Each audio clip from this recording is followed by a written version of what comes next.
கிறிஸ்துவின் அன்பானவர்களே, எல்லாம் நல்லா இருக்கீங்களா?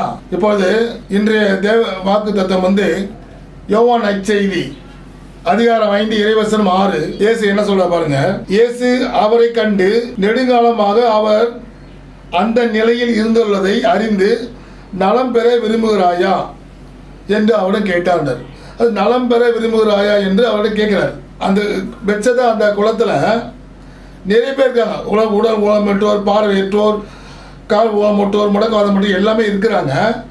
ஆனால் ஆண்டவர் இயேசு ஒருத்தர் மட்டும் தான் 38 ஆண்டுகளாக உடல் ஊனமுற்று இருந்த மட்டும் கேட்குறாரு, நலம் பெற விரும்புகிறாயா அப்படின்னு கேட்குறாரு.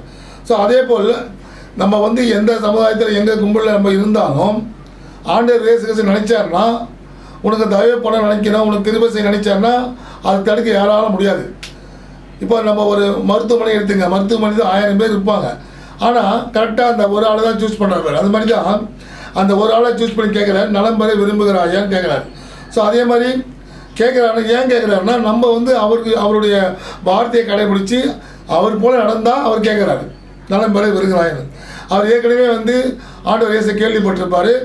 அதனால் அவர் விசுவாசித்திருப்பார். அதனால் கேட்குறாரு, அவரால் விரும்புகிறாரு. அங்கே பாருங்க, இறைவசனம் 8ல் இயேசு அவரிடம் எழுந்து உன் படுக்கையை எடுத்துக்கொண்டு செல்லுன்றாரு.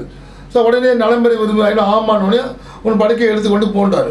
நம்ம ஆண்டவர் இயேசு கிறிஸ்து நம்ம மேலே விசுவாசம் வச்சுட்டாரா, நம்ம மேலே கிருபை வச்சுட்டாருன்னா நம்மளை அவர் விருப்பப்படி கேட்பார்.